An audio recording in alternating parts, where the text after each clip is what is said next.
Good morning. Hello and welcome. My name is Stacey Rivera and I have the best job in the whole of the world. I am the digital content director for Food and Wine.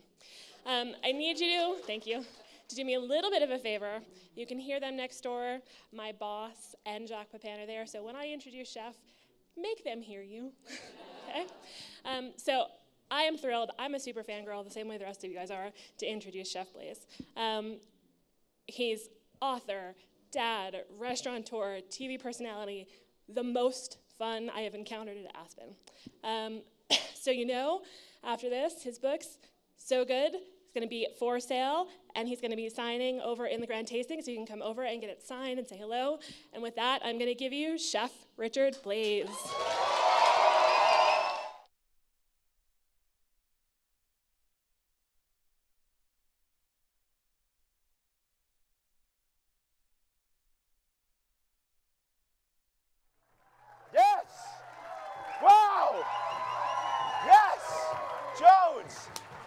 Amazing! Look, this camera's right over here. We're not, oh wait! Okay, guys. First of all, there's a lot of things to be said about this moment. One of my favorite things to do at Aspen, if you noticed, I came on stage to Cardi B. Jacques Pepin came on stage to It Takes Two. There is clearly a 40-year difference between the two of us. But one of my favorite moments of performing at Aspen is to have the ability to introduce new hip-hop music to very seasoned white people. When I say seasoned white people, I mean old white people. And when I say white people, I just mean really white people. My manager didn't want me to run open with that, just to be clear. But we really love it. Everyone's so nice here. It's so amazing to be here. Yesterday, on the shuttle in, I met a lady from Wisconsin. Is Wisconsin in the house? Yes! You're so fucking nice, Wisconsin. There's no kids here, are there? No, they're not allowed. Okay. You're so nice. And we were on this trolley coming in on the tram, and this lady was so nice. Her name was Sheila. She was with a friend. Is Sheila here? She's not here, right? Sheila's at the Jacques Pepin show. And she was like, hey, you gotta, because she lives in Kohler, Wisconsin. Have you heard of this place? Yeah, okay. And she was like, oh my gosh, I'm a big fan. You have to come by to Kohler in the fall. My grandson is on the varsity football team this year. It would be awesome if you could come to homecoming.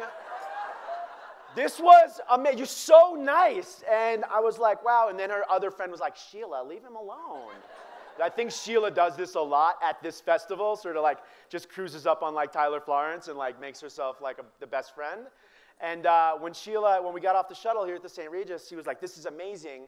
You know, this is amazing Food and Wine, the classic in Aspen, and I can't wait to tell my friends that I met Bobby Flay.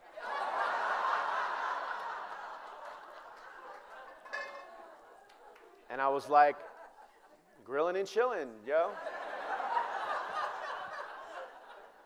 Ancho chilies for life. Like, I just went with it. Like, Bobby's popular. Like, I'm just going to go with it.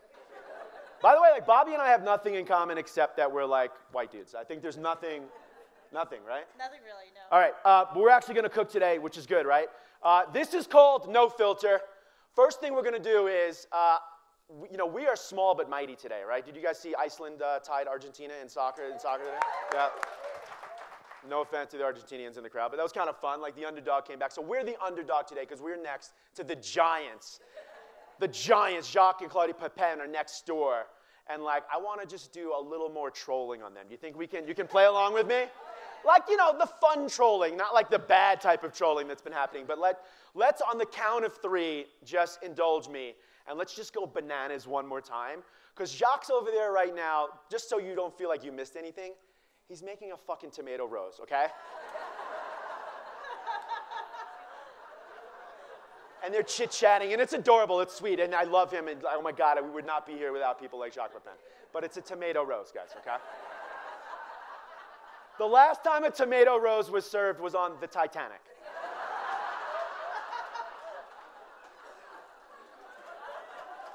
On the count of 3, let's show the Pepens that we are small but mighty today.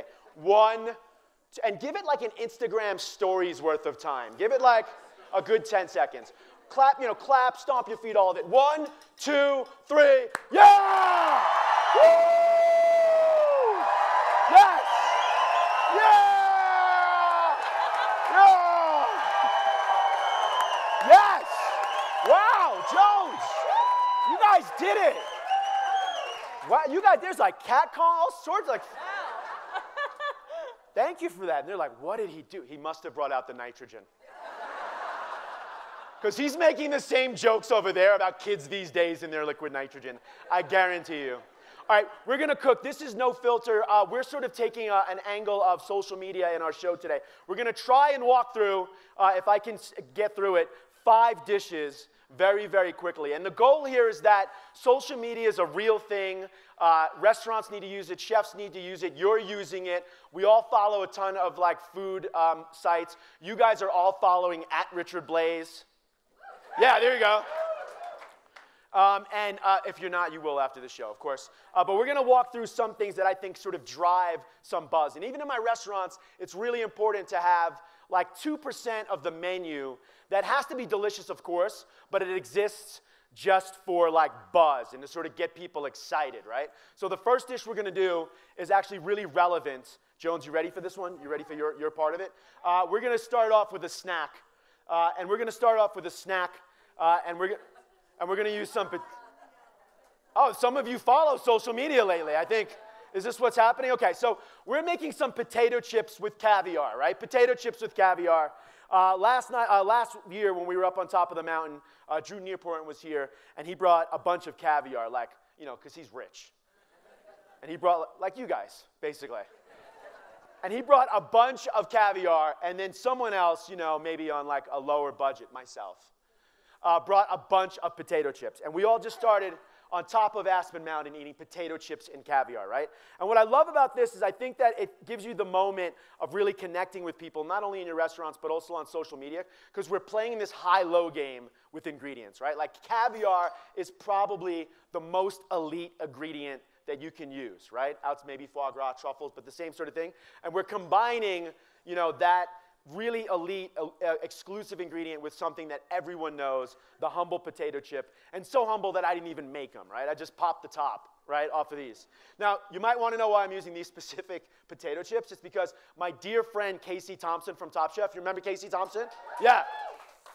She's been getting trolled on social media lately because she ate some potato chips with caviar, and a caviar company that I will not name, Petrosian.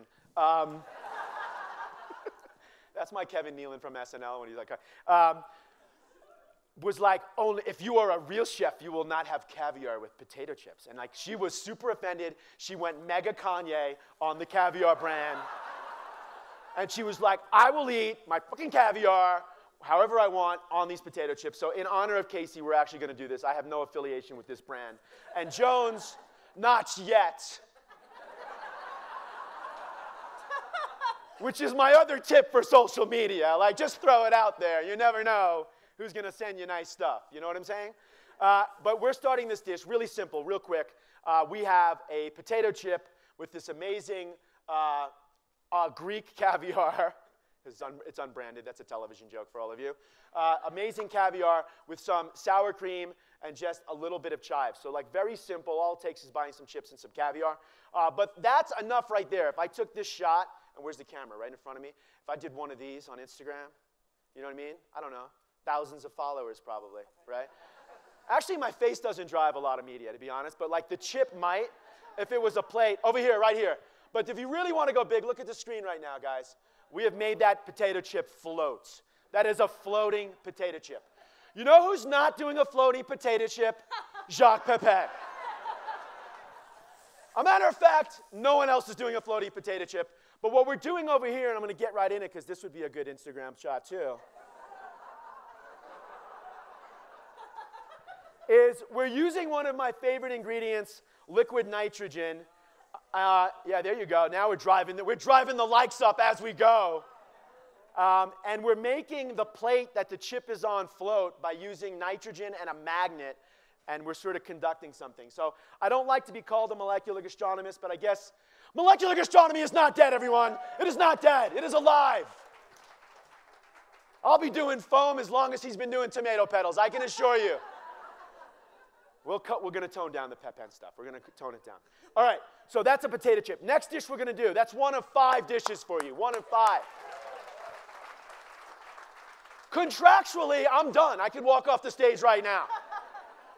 But we're going to do a couple bonus dishes. Every time I say bonus dish, I have like the image in my head of like Guy Fieri behind me driving like a tractor, like, yeah, bonus dish. We need to get that insert, don't we? Okay, next dish, what's that? Oh, I'm prepared for hecklers. You can go ahead and do it. The next dish is one of my secrets to social media. You're going to go ahead, go for it, right? And one of my secrets, you got the mixture made somewhere? You're going to do, this is more than you need. So this is Scarlett Jones, my assistant, everyone. This is Scarlett Jones. Don't try and find her on Instagram as Scarlett Jones. Jones is her stage name. I also don't know why she has a stage name. And as an employer, I probably should have done a background check. So we have to get into that at some point. But Jones is going to make this dish right here. And it's a dish that I've been really obsessed with probably for like the last 6 months. You ready to get into it? And it is a dish called omurice, right? So you're going to look it up after we leave today. O-M-U, right? Rice. And it's a Japanese dish. But what I love about this dish is that it's from like a genre of cuisine that existed in Japan in like the 1920s and 30s. And what I really love about saying that is I sound like a total hipster when I'm like, this dish is from the 1920s in Japan. But we've reached a point in cuisine where like restaurants, to differentiate themselves, can't just say we do Japanese food or we do Italian food. They have to say we do Italian food from 1974 in New York City. Right? That's a reference to Carbone, by the way, if you've ever been to Carbone. And that's kind of amazing to me, that like, you know, to really set a dish off or to set a restaurant off, that you have the ability to sort of like then say, we're only doing food from this specific window in time. So Jones is starting this dish, omurice, and it starts real simple by basically making some fried rice, right?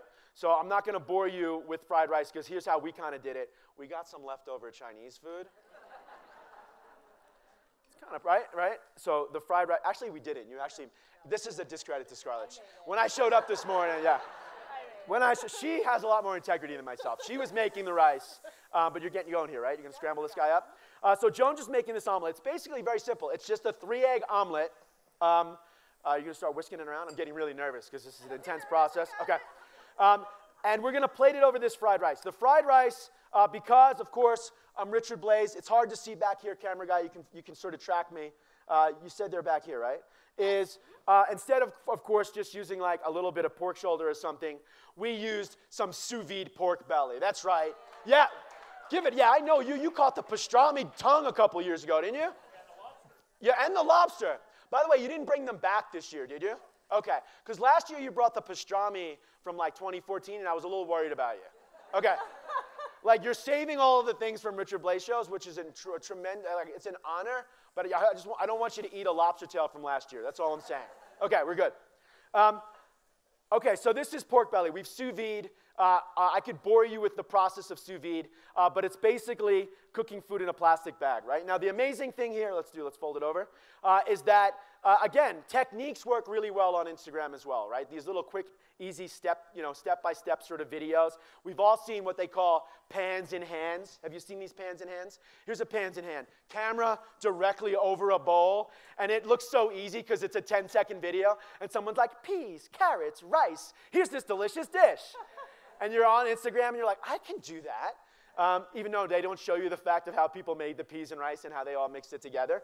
But what Jones is doing, and she's crushing it right now, is she's making this 3-egg omelet that we're going to now pour on top of this pork belly fried rice. And Scarlett, who has competed on some Food Network shows, right now is in her biggest moment of her career.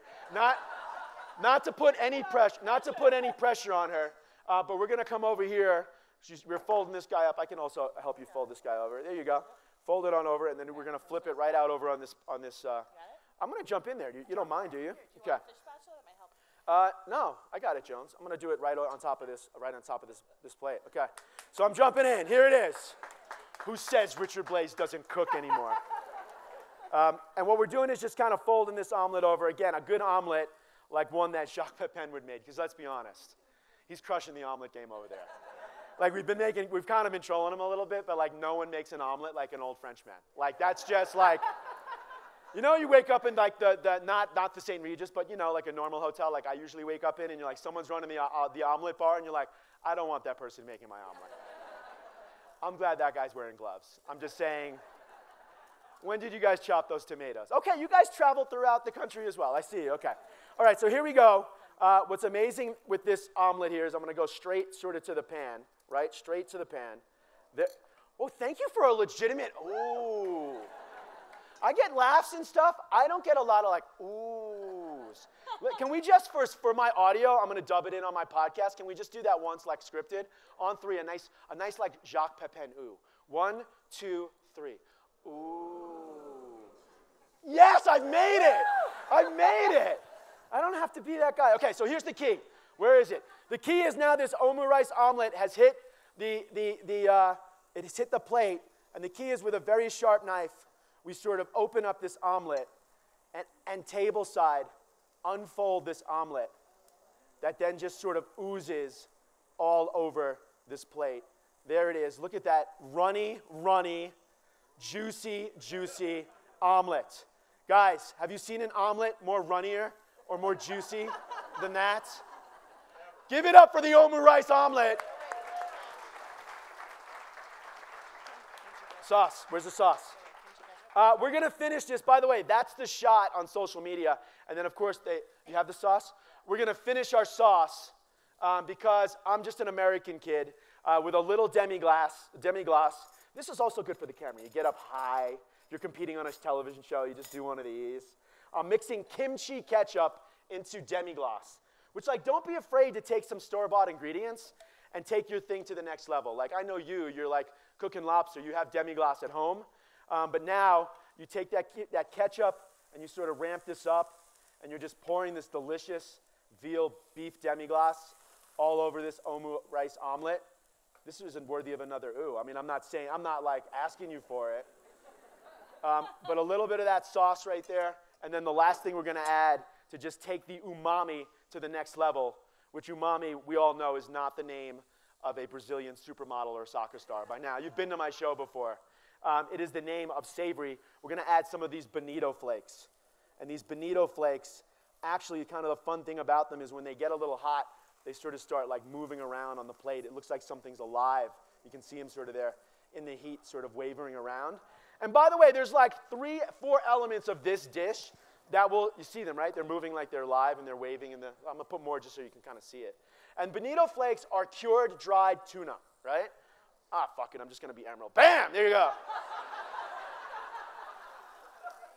When in doubt, just come up with a catchphrase and sprinkle shit all over the place. That's another tip to celebrity chefdom. I'm just saying. All right, there we go. Our second dish, omurice. All right, we're going to build this next guy. Are we going to build it over here too? Should I move it away? We're going to build it over here. Okay. The next dish, we're doing good, everyone? Everyone having a good time? All right, cool. The next dish is going to be my third sort of theory on trying to make something explode on social media or just doing something that's fun and dynamic. Look, the bonito's still moving over there. It's very, very cool.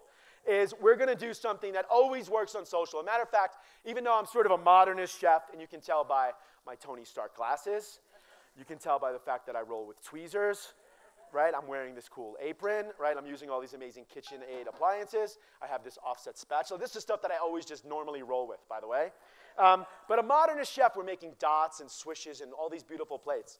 That never works for me on social, you know, the beautiful plated fine dining dish, as much as like this next dish works. And the next dish is just going to be a big, sloppy, over-the-top, delicious cheeseburger. Sound good? Right.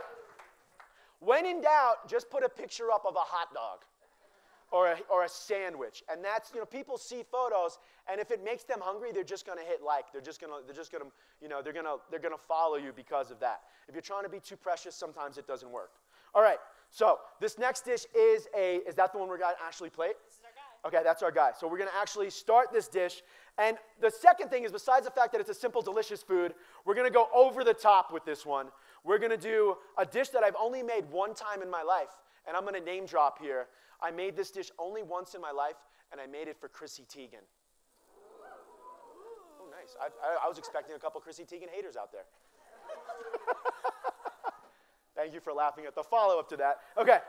And I made this for Chrissy Teigen, which, by the way, last resort on social media, just tag Chrissy Teigen, okay? You get a couple overlap followers, it kind of works. She's got millions of people following around. Just do it. Okay.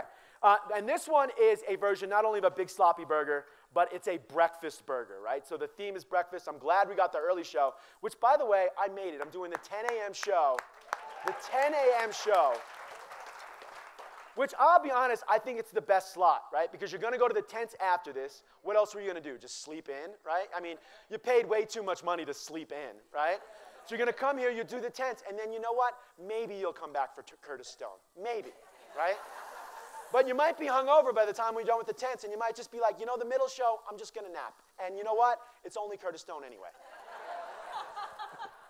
He's going to make some prawns, guys, okay? He's going to make some prawns on the Barbie, and that's what it's going to be.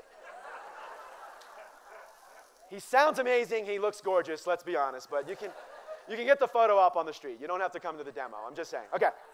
So we're starting the breakfast burger right here. By the way, I just talk a lot of shit about all my friends, don't I? Because I love them. And I'm an East Coaster, and that's how we show love, through sarcasm and giving people shit. Yeah, give it up for the East Coast. Is Brooklyn in the house? Yes! You're lying. And Jones is lying. She screams. She's from Queens. She's a liar. Okay, here we go. So we're making a breakfast dish. To start the breakfast dish, what we did with our burger bun is, you know what? We just made French toast out of the burger bun. Why not? Whoa! And that's one of those, like, you know, millennial social media things. Like, he made French toast out of a burger bun? Let's go get Blais and go eat that. Hashtag 420, dude. Yeah, bro. I live in Southern California. I apologize for all that. Okay, so here we go. French toast. So this is a custard with eggs and vanilla and cinnamon, a little bit of sweetness. Not as much sugar as maybe you use for French toast because we're making a burger. But this is going to be the base of our dish. Where are we going to plate this? We're going to go over here. Wow, we're going to barely have any room. Okay, so we're going to plate this burger right over here. We'll barely have room for that. It starts there. What's the next part of the dish, Jones? We're going to start with the burger. Now, again, to take this to the next level, this can just be a burger. But what Jones has done here, as she has done something that's very popular in the Midwest. It started in a place called Minneapolis. It's a burger called the Juicy Lucy. Yes. The Juicy Lucy, by the way, this is an old school recipe from like a fast food restaurant. There's a couple that argue and have the claim to fame to it. Who invented it? Matt's, right? So people argue about it. It's like a cheesesteak. Who really invented it? By the way, for everyone who doesn't know where it's from, I invented it. Like, that's how that shit works. Like, if you popularize it, it's yours, okay? That's why foam is Marcel's from Top Chef. It's just his. Okay, so a Juicy Lucy is basically a cheeseburger where the cheese is in the middle of the burger. Ooh, nice. So we're going to go with this. So I love cheeseburger. The cheese is going to bring this umami to it. We have condiments for it? Yeah? Yeah, we have onions, yeah. Of course, we have onions. We're going to put some caramelized onions on this as well, because onions sort of are in all great cuisines. So we have this little bed. Look how big this burger is. By the way, I know what some of you did last night. This looks really delicious to you.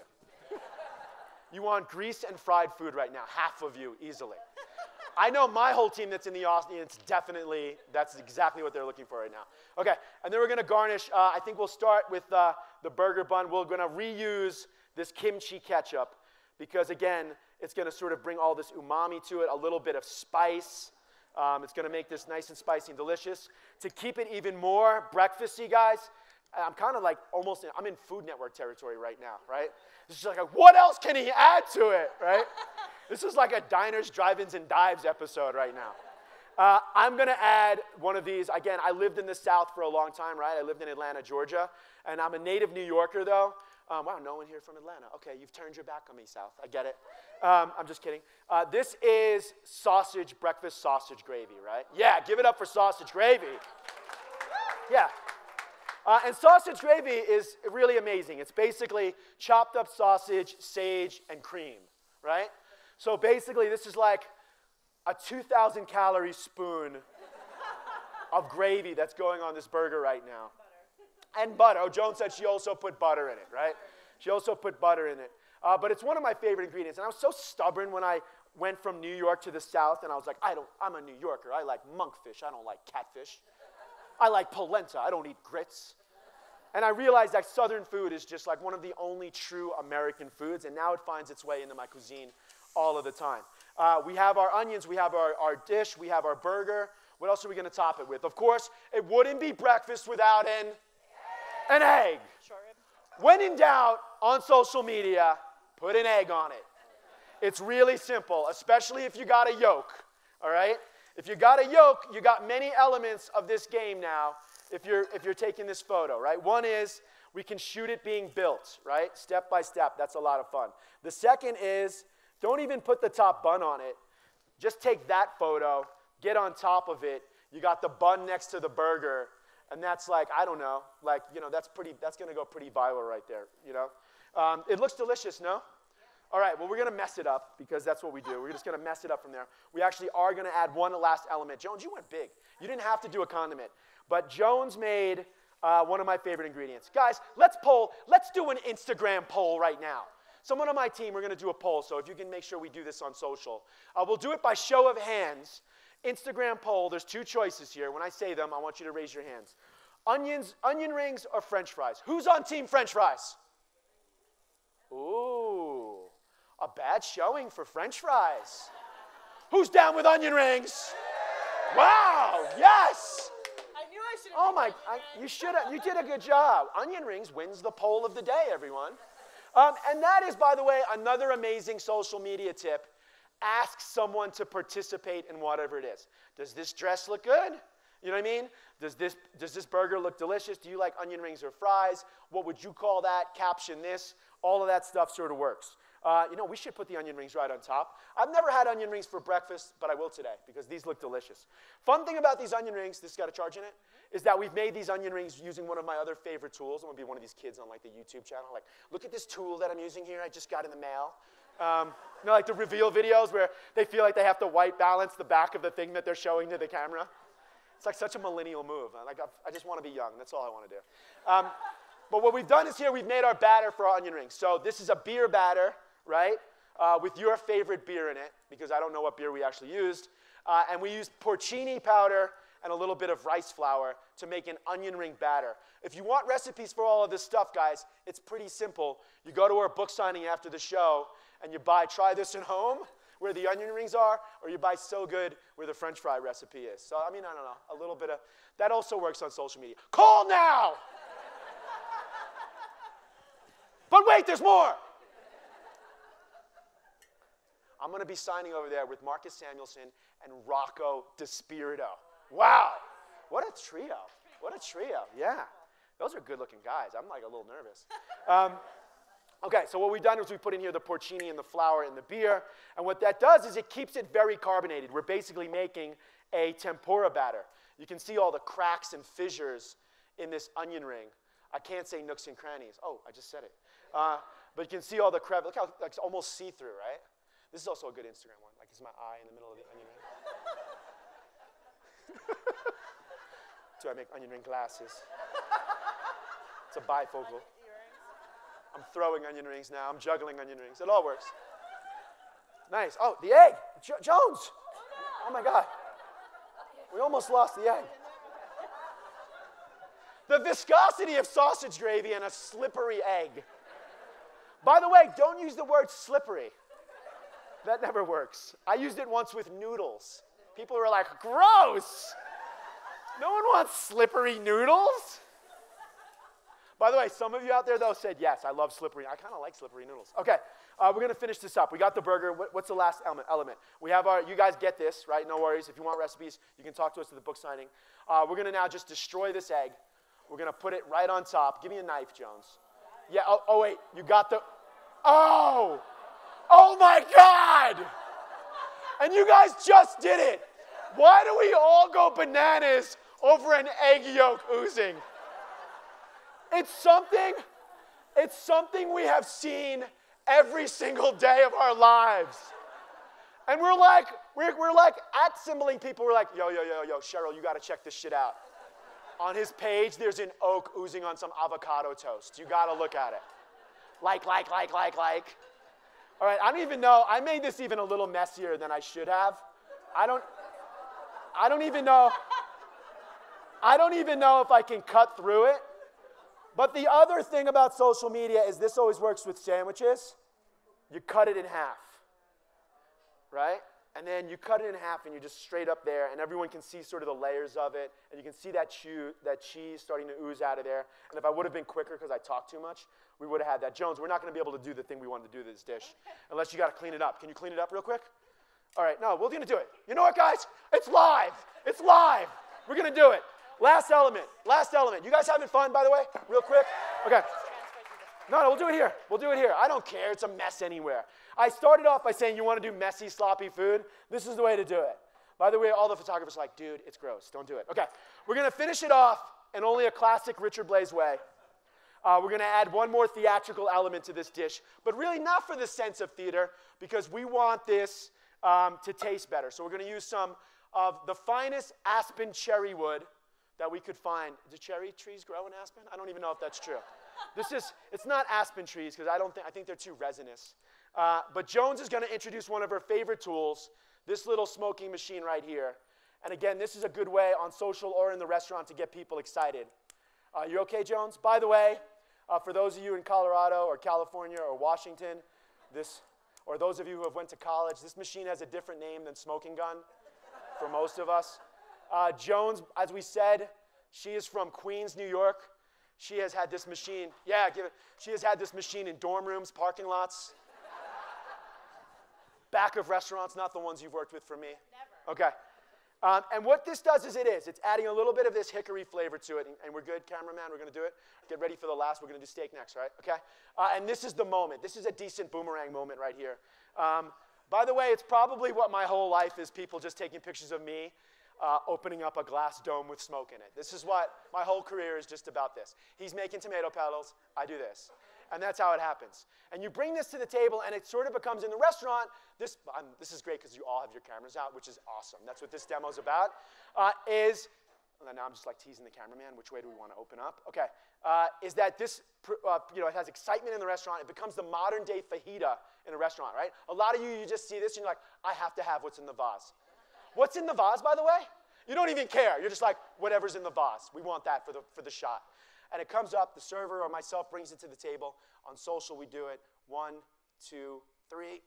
And there it is. Yes. Oh. Not very, no, I get it. Not dramatic because you're all shooting it. You're like, I don't want to laugh too hard. It's gonna ruin the shot. But that adds this amazing element of smoke. By the way, I'm going to spoil a part of next year's show if I'm so honored to be invited back for my 9th Food and Wine next year. Next year, guys, we're going to use a glass dome that's this tall. I'm going to put a whole suckling lamb in one of these glass domes next year. Yes. All right. Second to last dish, real quick. We're doing good on time, right? We're going to do a dish of steak and potatoes. Steak and potatoes. Give it up. Yeah, we all love steak and potatoes. Of course, because I'm a modernist, a guy with a weird haircut, I cook the steak sous vide. I love sous vide when we're cooking meats. Because, yeah, you love it too, don't you? Yeah, an emphatic, like, head nod over there. Are there any dudes, especially dudes, anyone out there, like, cooking sous vide and you're like, that was your entry into food? You're like, wait, there's fucking equipment? I don't got to wear an apron or, like, an oven mitt? I can go, like, make shit in my garage? Did you make one, by the way, or did you just buy one? All right, this is Aspen. You bought one. Okay, you've used them, right, okay.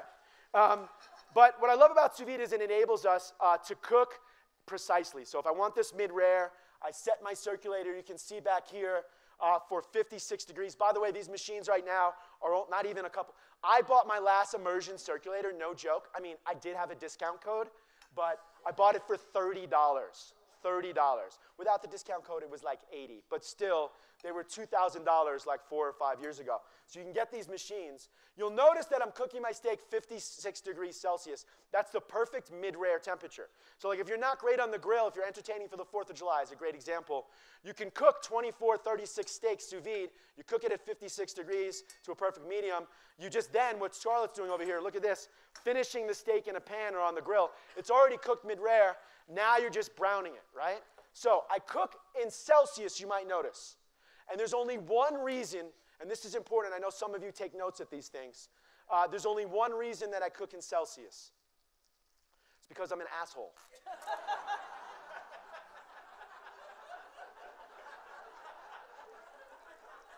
There's no other reason to cook in Celsius except to make you go home and be like, Alexa, what's the conversion of Celsius?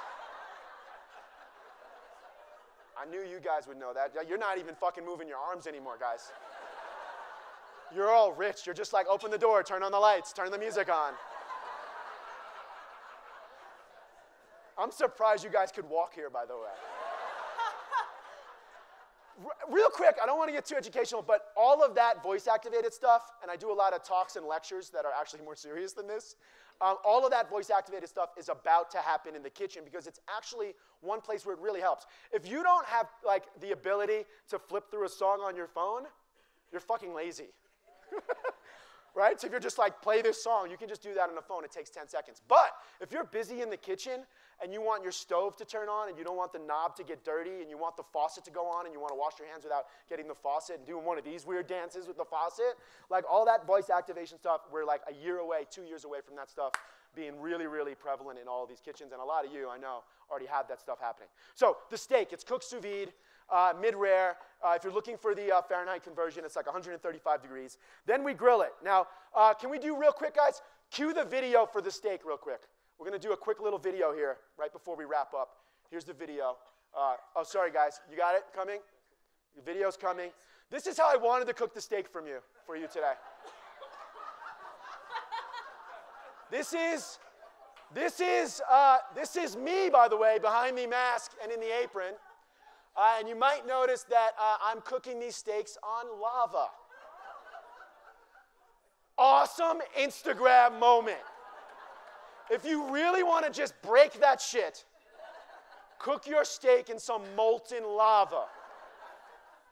Now, to be clear with you, there's a reason why I'm not cooking the dish for you in front of you in lava right now.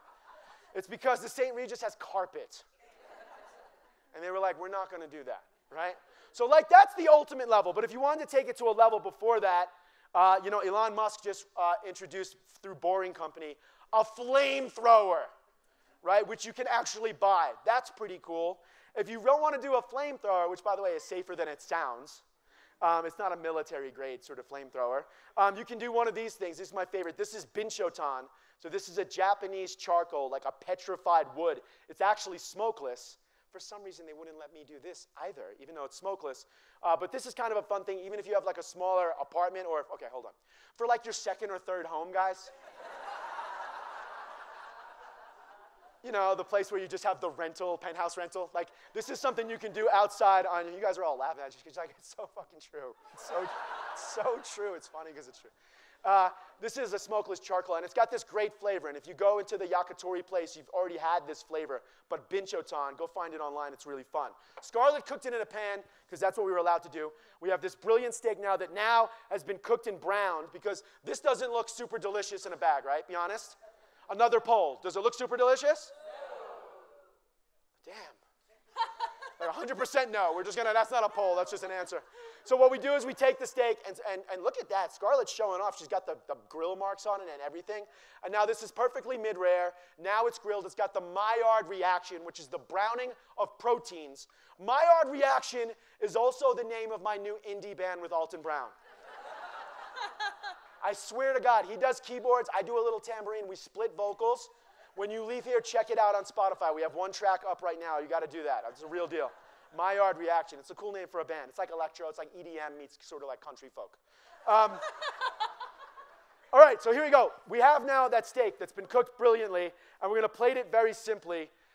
We have some sauce over here that we're going to pour on top of it, but we have this last element. Can I pick this one up? And this is one of my favorite new / really old techniques. This potato, which I think this is the moment for me right here today. That potato, right? Look at that potato. Did someone just say it's beautiful? Like that was like such a sincere, like someone was actually just like, it's beautiful. No one ever says that about us, you know? Like no one ever, they're like, it was kind of good, he's a little bit funny, it's kind of cool, he does some weird shit, okay? But like no one gets beautiful, but it is beautiful. Look at it's like some Willy Wonka stuff we're on right here. This is a potato, so it's steak and potatoes, a baked potato that we have boiled and simmered in this pot right over here. You have a spoon, is it like pliable? And this pot over here, you can see the potatoes in it. Actually, we steamed the potato and then finished it here, just to be clear. And this is, does anyone want to take a shot at it? It looks like honey, it looks like caramel, but it's pine resin. Yeah, oh, we're doing it, dude. We're doing it. It's pine resin. And here's how I found this recipe. I was looking at old menus, no joke. You see it's like crystallizing, right? Here it is in its raw form. It's a powder and some sort of crystallized rocks.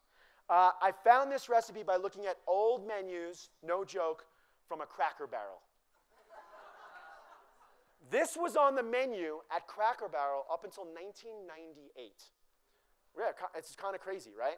And they would do their baked potatoes, and you split it open, and you eat the inside out. And what happens is the resin sort of like, it's almost sous vide, right? It insulates what's in the middle, and the potato is incredibly, incredibly fluffy. You don't eat the outside of the resin. You can like put it on your tongue, but it's like super bitter. But what I love about this idea is that one, we're dropping some knowledge if this is an Instagram post, and then people are like, wow, what's old is truly new again. And a lot of times, even though like we're a molecular gastronomist or whatever, like people have been doing a lot of these techniques for years, and a chef like myself, who knows how to wear the right glasses and have the funky hairstyle, no, Amber Elle doesn't wear glasses. Okay. Knows how to sort of bring it back, right? And as long as we credit it, I think that's a lot of fun. So we have these pine resin potatoes. We're going to finish this out with sauce. Where are we at with time? We're good on time? No one has given me the paddle yet. They're like, this guy, we're just going to let him go. By the way, no one knows this, but we're also filming my HBO long hour special today. So thank you so much for being here. We're going big. We're actually not. I shouldn't have said HBO. That was a bad thing. Okay, here we go. A little bit of our steak. Jones wants you to know that we also season this steak with one of my favorite spices. This is just a little bit of black and blue spice. So like basically dehydrated blue cheese that we season this steak with. And that's going to ramp up the umami. Everyone knows that steak works really, really well. You guys have had a good time so far, right? Okay. We're going to do this last thing. Are we good time-wise? Okay. We're at a perfect spot. We need 5 minutes for the pot? 5 minutes. No, pot's on the way. Oh, we need water. We need water. Is this water right here? Perfect. Where's the nitro? All right, guys, we're going to do this last thing. Listen, I'm going to be clear with you. We don't do this. We've never done this inside. Which right now, Food and Wine and everyone is like, what? Okay. But we're going to do it for you. And I want to be clear. You guys have been such an amazing, look, they're wrapped, right? I'm giving you bonus time, guys. Bonus time. What we're going to do is, we're going to come right into the audience here. By the way, if you're in the front row, this is your verbal liability waiver. And we're going to come down there in the front row, and we're going to work on this recipe. I'm working on this chilled consomme soup. And I'm going to come down there. What I would like, if you can indulge me here, guys, is since this is a social media and a no-filter thing, if you want to tag Richard Blais, hashtag FW Classic, Food and Wine Magazine, we're going to make this recipe. I want everyone to sort of either video or boomerang this. There's some action. You know what would be really good also? Slow motion. If someone wants to take the plunge and do a slow motion video of this. But I'm going to come down into the audience for it. And this is going to be the wrap of this show, guys. We have only done this, again, never inside. And let me just make sure. Are you nervous, by the way? You are so nervous right now. Like, that is an absolute, genuine fear. Do you want to move? Just to be clear, I'm going to stand here. Okay.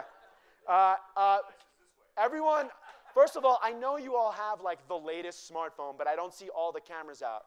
So, like, if you could, I'd really appreciate this, because we're going to try and make this actually go a little viral here this weekend. What I have in the pan is a little bit, what I have here is a little bit of my chicken consomme. And I'm going to add it to my cooling agent, which is on the floor. We're going to make, for the first time here at the Food and Wine Classic, we are going to make our chilled consomme. Pepin style. Pepin 30-30. Here we go. Everyone ready? Yeah. I'm nervous, guys. I'll give you a 1, 2, 3 so you can prompt sort of the boomerang or slow-mo, right? Someone's doing video too. By the way, I'm a little like starstruck right now. It's like the red carpet and shit. Like I've only been to the Emmys once. Like this is crazy. All right, here we go. Chilled consommé a la Richard Blais. Have fun, everyone! I'm going to my book signing. See you later.